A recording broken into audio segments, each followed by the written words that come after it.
بسم اللہ الرحمن الرحیم، السلام علیکم۔ میرا نام محمد بلال ہے اور آپ دیکھ رہے ہیں میرا یوٹیوب چینل۔ ناظرین، نون لیگ روزانہ کی بیس پر پھٹ رہی ہے۔ پھٹنے کا مطلب جسے ٹوٹنا کہہ لیں، کیونکہ اس کی جو خبریں ہیں وہ پہلے مارکیٹ میں صرف بیان بازی کی حد تک آتی تھی، لیکن اب پریکٹیکلی بھی اس کا جو عمل مظاہرہ وہ ہمیں دیکھنے کو مل رہا ہے۔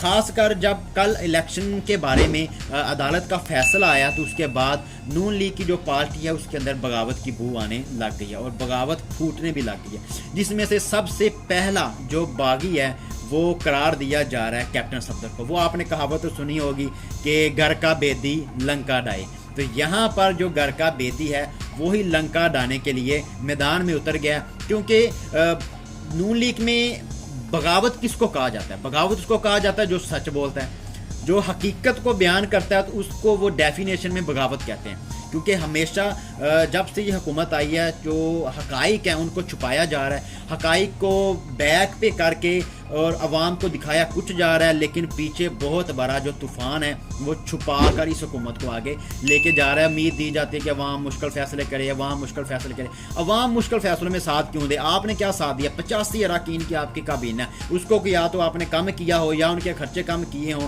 اب الیکشن میں کل کہتے ہیں جی الیکشن کمیشن کہتا ہے جی ہمیں 14 ارب روپیہ چاہیے الیکشن کرانے کے لیے، اور وہ ہمارے پاس ہے نہیں۔ بندہ ان سے پوچھے کہ 90 ارب روپیہ دیا ہے ترقیاتی کام کرنے کے لیے ایم این ایز کو حکومت نے، کہ جا کے اپنے حلقے میں کام کرائیں تاکہ لوگ آپ کو ووٹ دیں اور الیکشن کی تیاری کی طرف بات بڑھ چکے۔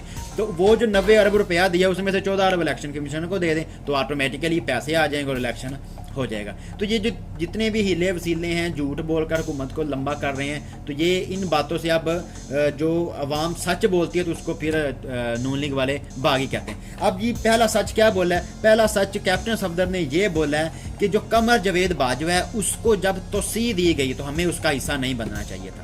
مطلب کیونکہ جب توسیع دی تھی تو عمران خان صاحب نے تو اس کا حصہ دیا ہی تھا، لیکن باقی جو پارٹیز ہیں انہوں نے بھی ساتھ دیا تھا۔ اکیلے عمران خان کے ووٹ سے اس کو توسیع نہیں مل گئی تھی۔ نون لیگ نے بھی دیا تھا، پی ایم نے بھی دیا تھا، پیپل پارٹی نے بھی دیا تھا۔ تو انہوں نے پہلے تو بیان یہ دیا کہ ہمیں وہ توسیع کا حصہ نہیں بننا چاہیے تھا۔ آگے پھر انہوں نے ایک بہت بڑا جو جلتا ہوا انگارہ ہے وہ نون لیگ کے منہ میں ڈال دیا ہے۔ سیدھا ہی کہہ دیا کہ میں مریم نواز کو اس الیکشن میں وزیر اعظم بنتا ہوا نہیں دیکھ رہا۔ یہ ایک پوری کمپین ہوتی ہے، مطلب کہ ایک کینڈیڈیٹ ہے جو وزیر اعظم کا کینڈیڈیٹ ہے، چاہے اس نے ہارنا ہی ہو۔ اب آپ خود تو نہیں کہہ سکتے کہ یار ہم ہار رہے ہیں، آپ تو یہی کہیں گے بھی اس دفعہ کا وزیر اعظم ہے وہ ہم ہی ہیں، لیکن وہ گھر کا بیدی جو کہ ان کے شوہر ہیں، جو بالکل قریبی، سب سے قریبی رشتہ میاں بیوی کا ہوتا ہے نا، تو وہ گھر والا بندہ ہی کہہ رہا ہے کہ میں مریم نواز کو وزیر اعظم بنتا نہیں دیکھ رہا۔ تو اب آگے جب وہ عوام میں کمپین کرنے جائیں گے تو ان کے اوپر کیا اثر ہوگا؟ وہ بولیں گے بھی آپ کے گھر سے تو بات آ رہی ہے، آپ وزیر اعظم بن نہیں سکتے، تو آپ ہمارے پاس کیا لینے آئے ہیں؟ اب اس کی بیان کے پیچھے انہوں نے ایک وجہ بھی بتائی ہے۔ وجہ یہ بتائی ہے کیونکہ وزیر اعظم بننے کے لیے کینڈیڈیٹ کا جیتنا ضروری ہے، لیکن انہوں نے کہا ہے جو ہمارے کینڈیڈیٹ ہیں وہ لالچی ہیں، وہ چاپلوسی کرتے ہیں نواز خاندان کی، مریم نواز کی، کوئی شہباز شریف کی کر رہا ہے، کوئی نواز شریف کی کر رہا ہے، اور کچھ لوگ میری چاپلوسی کر رہے ہیں۔ جو نظریاتی لوگ ہیں وہ پارٹی میں بیک پہ چلے گئے ہیں، یا وہ ناراض ہیں، یا وہ کوئی بیانات پارٹی کے مخالف دے رہے ہیں، اور جو بچے ہوئے ہیں وہ ٹک ٹاک کے لالچ میں چاپلوسی کرنے میں لگے ہوئے ہیں۔ مفتہ اسماعیل کے بارے میں انہوں نے کہا کہ وہ میرے بھائی ہیں، اور شاہد خاقان عباسی کیونکہ وہ پارٹی کے عہدے سے ریٹائر ہو چکے ہیں، انہوں نے استعفیٰ دے دیا تھا، تو انہوں نے کہا ہے کہ جو ان کا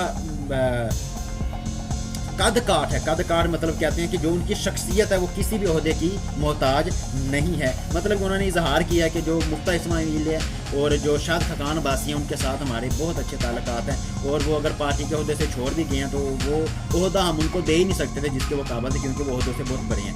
اس کے بعد انہوں نے کہا جو الیکشن ہے، جو جنرل الیکشن ہے وہ میں 2025 میں دیکھ رہا ہوں، کیونکہ حکومت کے معاشی حالات اتنے خراب ہو چکے ہیں کہ اگر اس حکومت کو ہم آگے تھوڑا سا لے جائیں تو ہمارے معاشی حالات بہتر ہو جائیں گے اور پھر ہم الیکشن کی طرف بھی جا سکتے ہیں۔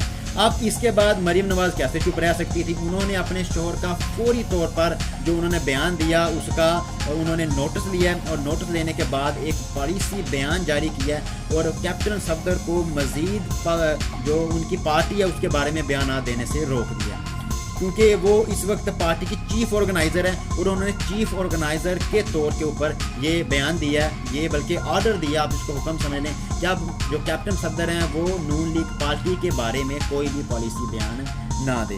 تو اب یہ ایک جو جھگڑا ہے ظاہر سی بات ہے یہ مزید آگے جائے گا. اب یہ کس کروٹ جاتا ہے, کون چھوڑتا ہے کون نہیں چھوڑتا. مزید اپڈیٹ کے لیے آپ ہمارے ساتھ جڑے رہیں. اپنا اور اپنے اس چینل کا خیال رکھیں. ویڈیو کو لائک کریں, چینل کو سبسکرائب کریں اور زیادہ سے زیادہ شیئر کریں. پاکستان زندہ باد.